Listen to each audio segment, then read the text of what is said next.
What's up, guys? Sub-Zeric here, back for another VOD review. Today, we're going to do another VOD review of Spencer, because he's still rank 1 in North America, and he is still a beast.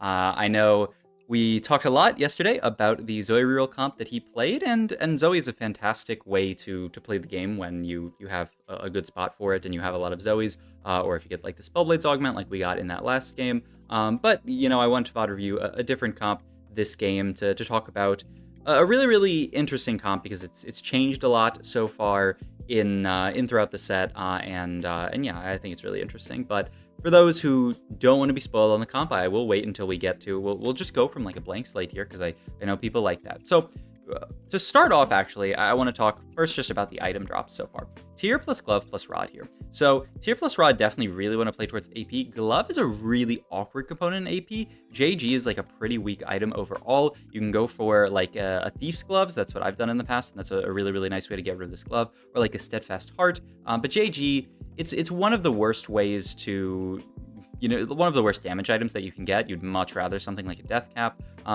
Sometimes you have to make a JG because you're just in that position, but yeah, that's one thing that I want to note here. Prismatic start here is also really interesting. Both Scholar Crown and Going Long are pretty mediocre options. Going Long just, it doesn't give you enough gold to really compensate for the fact that you're not getting interest throughout the entire game. And then Scholar Crown, it's just not, Vertical Scholar is just not something that you want to be playing towards, and giving you an RE is nothing because this RE unit is beyond trash, unless you're playing the Zoe Reroll comp, of course. March of Progress is, I would say, certainly the most solid option here. You tend to want to play this in reroll comps where you're rolling for 3 costs, and 2 costs. You can do it in comps where you roll for like 2 and 3 costs, so like Syndra comps actually work pretty well with that because you're going for Syndra 3, and then once you get to level 7, you can roll for stuff like if you're playing the Shapeshifter version like Nico and Swain 3, or if you're playing the Vanguard version, then you can roll for stuff like Mordekaiser. So March of Progress, I think, is really appealing. Spoils of War, I mean, a good augment overall if you have the spot for it. I certainly don't think we have the spot for it here. And Radiant Relics, once again, really good if you have a solid unit to put it on, but we don't have that right now. So I fully expect this to be a March of Progress take in this section. And ooh, look at this, top right here, you can see the chat. Spencer calls Syndra from this position. And look at, I mean, it just shows where we are in TFT right now. This is also really nice. Remover and Reforger here. We can now Reforge this glove and actually play for like a better component here, because pretty much anything would be better. Chain is like a pretty mediocre component, but Cloak would be really good. Another tier would obviously be amazing. Sword would obviously be amazing. Bow would obviously be amazing. There's so many good components you can get here outside of glove. And yeah, we get the Cloak here, which opens up Ionic Spark as a slam here, which seems really nice for us. So I think this is fantastic. But I'm really interested by Spencer. He got dropped a Nico and said, I'm playing Syndra this game. Also interesting that he saw the Kassadin pair, and we could have thought about maybe playing around Kassadin this game, but I think he saw that someone else had called Kassadin in the lobby, or he just wasn't really interested in playing from tier, though with the same idea, you know, you could reforge the tier instead of the glove, and then maybe play towards Kassadin. Oh boy, we get quite rewarded here with this setup here. I like this, playing around the Jax right now for strongest board, but hey, there's a Syndra. That means we can start stacking up that Syndra. Yeah, DQA called Cass at 1 minute into the game, so he probably got one cast drop and said, okay, I am playing Kassadin. I mean, hey, that's how it is sometimes. That's certainly how it is this patch. And I mean, to talk about that a little bit more, you know, people are calling their comps earlier and earlier, trying to get ahead of everyone and to make sure that other people know to stay off their comp. But what's interesting, actually, this game is we called just Syndra. We didn't necessarily call a version of Syndra. And like I talked about, there are 3 main versions of Syndra right now. There's the Shapeshifter version, which is like the sort of like standard, like the original version of Syndra that a lot of people played on PvE, where you just eventually play 6 Shapeshifter plus Syndra plus the Cassiopeia.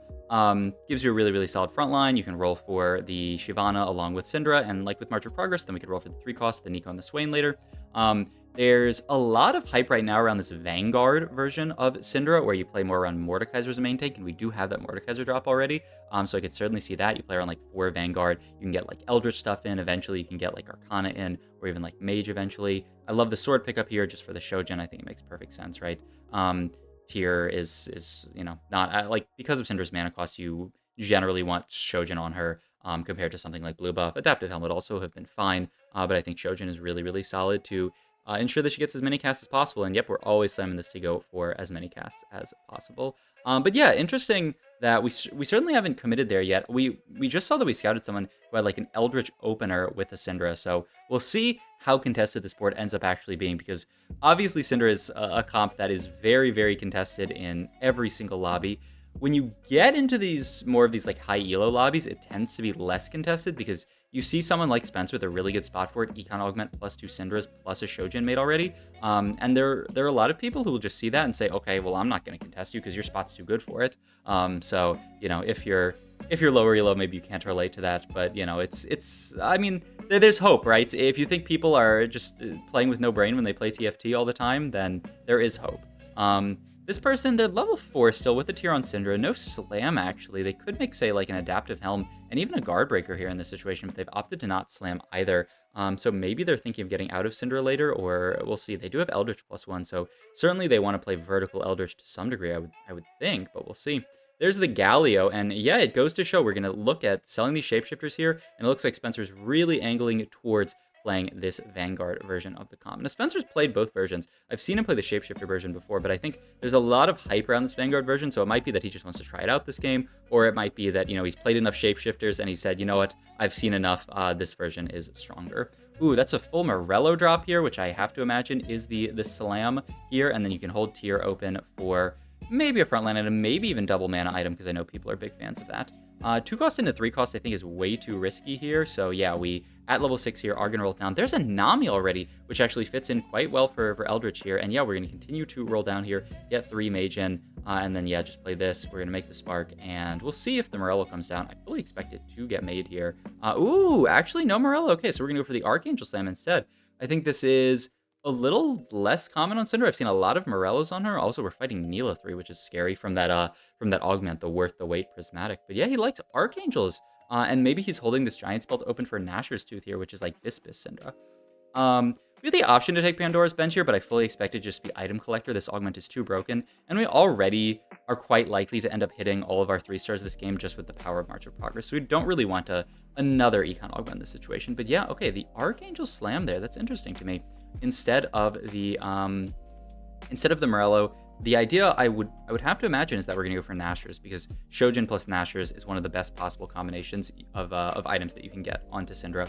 Archangel also gives you a little bit of mana to cast with, so it's interesting, the slam here. I like that, and that's why I like doing these VOD reviews, is, you know, seeing something like that breaks my expectations, right? I think about like the Morello Slam as being straightforward, but you know, he goes for the Archangel Slam. I think it also makes his components a lot more reasonable, right? Because if you make the Morello Slam, yeah, Rumble comes in here, certainly, and then eventually you get Thomas Kench in as a 4-cost Vanguard, but you can hold on to this Blitzcrank for now. Oh yeah, the Moonlight I think is pretty reasonable here to make it worth stronger, though hopefully we get it onto Syndra or Galio and not to like one of these garbage 1 costs here, but we'll see. Yeah, it did just star for Soraka. I mean, that was low-key a waste of gold, but I mean, it could have been completely fight swinging, but I mean, we're on a bit of a loss streak here. I think Spencer is feeling the pressure, wants to start winning some fights, because those last 2 boards we fought were really strong. Though I mean, I'm down for Bard to win this fight for us. Yeah, perfect loss here. I'm not upset about it at all. Okay, so I have to imagine the reason why we did this is so that we can go for Nashor's here. There's a Nashor's on 4 cost, which I think is really juicy, and yeah, okay, so I think this was really, really smart play by Spencer. We lost the ability to make heal cut for now, but we gained the ability to have much closer to BIS on Syndra. Because if we had made that Morello's, then we would just have this we would just have the tier open with nothing really to build for it. You don't really want to go double Shojin. You really like Shojin Nashor's because they scale off each other, right? Shojin gets you that cast faster, and then Nashor's gives you that attack speed that, you know, scales obviously well with the fact that you're getting mana on every attack from Shojin. So it's a really, really nice combination. I really like how Spencer did his itemization this game, thinking about what his future components would be. And now we have a 3-item Syndra, which, I mean, honestly, it's surprised we've lost this much, and still another loss here. It just goes to show, right? We lose a lot of combat power in the fact that we have a March of Progress, right? We are so much weaker than you would normally be in this situation because of March. Also, interesting that we decided to pick up the component anvil there. I mean, we don't have an open component anvil at this point, but I think once again, Spencer saying, I have so much gold in this situation, I'm almost guaranteed to hit Cinder 3 relatively soon with 50 gold here, though we are pre-leveled to 7, which is a little scary, just due to the fact that we have March of Progress here. But I'm going to say I have this much gold. I don't actually need Anything but components in this situation. I just need combat strength, right? And components will certainly get me there. So now we're level 7. We only had 4 Syndras, which that certainly scares me a little bit. We'll see what happens. But you can see how nicely this board actually fits together, right? You get the Vex in here for Mage, and the idea is on 8, we're going to get Karma in for an Incanter and a Chrono, which is really nice, and Karma is just a broken unit in general. Ooh, these items look pretty bad, but hey, that's part of the upside of the bailout potential in the component anvil that we took here. We do probably, yeah, I'm down to dip a little bit here, down to like 40 gold here. Don't want to dip too low here. Component anvil here. Okay, so what are we looking at taking here? These are pretty crummy items, I must say. I really wanted something I wanted like a gargoyle here, or a declaw, or something to increase the tankiness of my my Mordekaiser here. We might end up having to make like a Sterax gauge and throw it onto frontline here. I don't know what the other option is. A GS and throw it onto backline? We need tank items here. I would look at making a Sterax here, even though I don't love it. And yep. Ooh, BT Sterax. Wow. So he just goes for both slams, the Sterax and even just the BT. I could see it. The BT onto Mordekaiser. So yeah, the Sterax, of course, so you kind of have to make it to get rid of the sword here. But once again, wow. I mean, we're low. We are certainly low here. We need to hit is the big thing here. Also really interesting that Spencer's holding on to these shapeshifters for like some kind of potential out here. This is surprising to me. Let's look back at these augments real quick, because he rolled them really quickly. But vertically inclined, oh, Blossoming Lotus is actually, I'm a little bit surprised that he wants to opt for Heroic Grabback so hard over Lotus here, because I feel like, I mean, I think he just needs the bailout of hitting Syndra 3 at this point, right? He's saying, I'm actually only 6 Syndras. There's a world here where I roll to 0 and I don't hit Syndra, so being so far off, I think he's looking at the grab bag here, I guess. I hate grab bag in spots like this. Okay, and yeah, he ends up actually not taking it.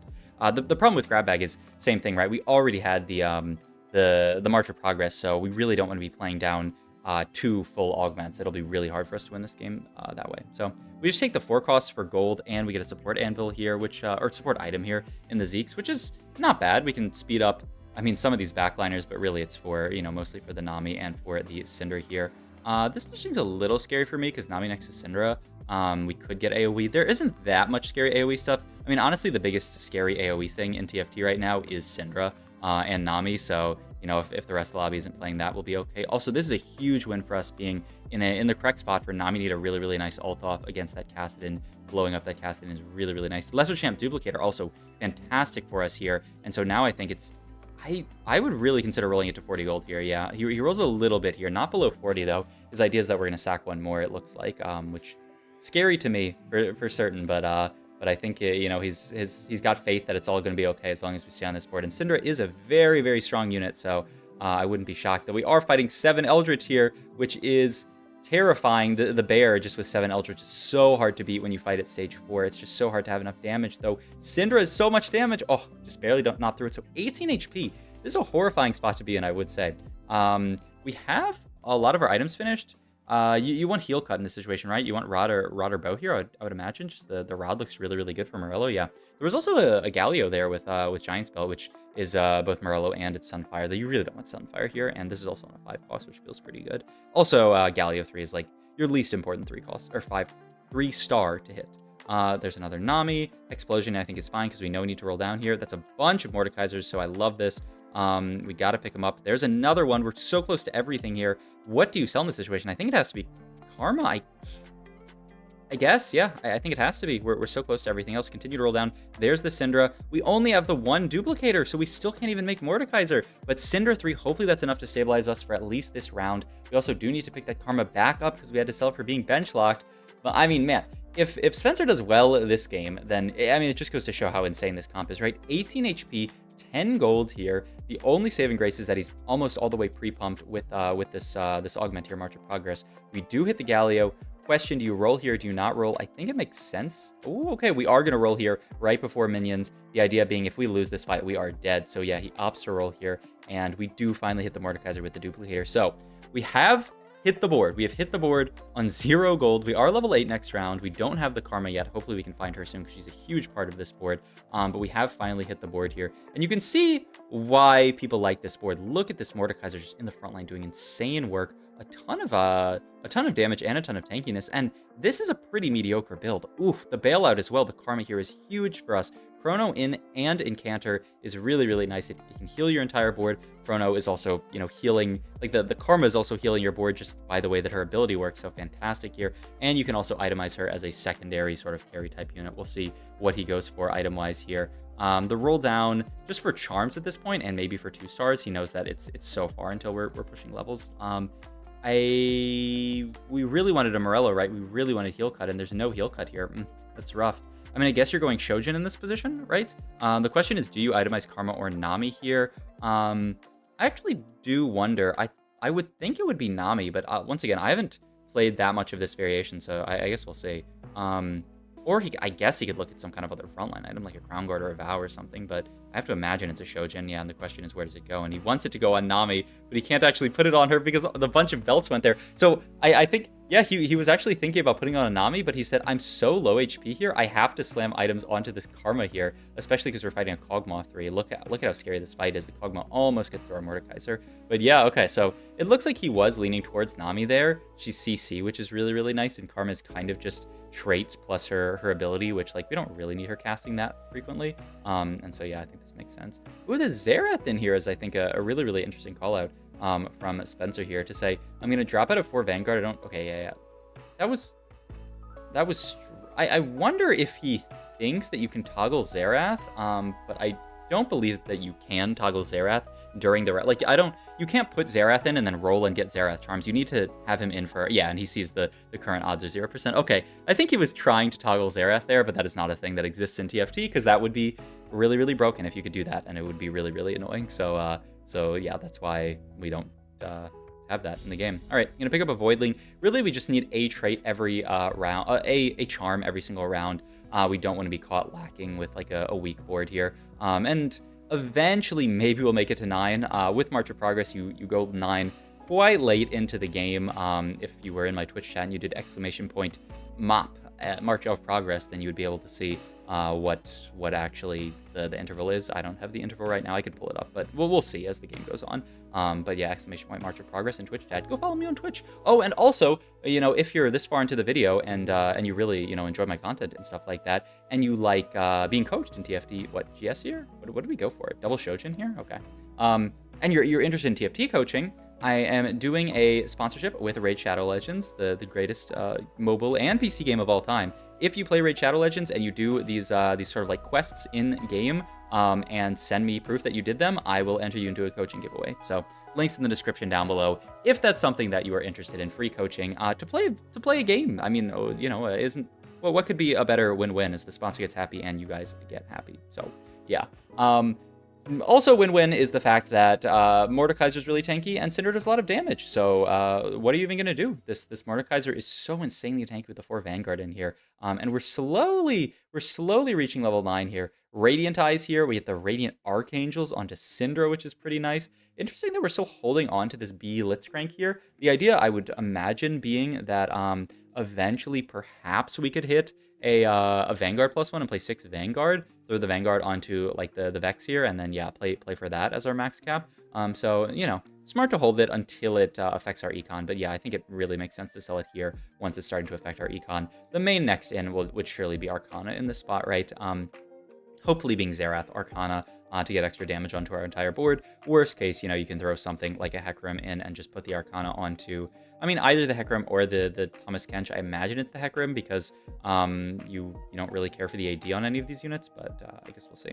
I'm starting to see the value in something like March of Progress this set. You get so much gold to roll for your charms, like late game. I think it makes a lot of sense. Pick up the Declaw here. This would, I would imagine, wants to be a third Nami item like Nashor's. Yeah, Nashor's looks beautiful here. Third Nami item. And wow, interesting that we actually sold that Xerath there because I feel like Xerath should be our next in. He's holding on to these Rumbles for now for whatever reason. Interesting. Yeah, I'm surprised we sold that Xerath there. I certainly feel like Xerath's coming in very, very soon. It looks like probably like 6-3 is when we're actually going to be leveled up. So, I mean, maybe he's confident that he can find it.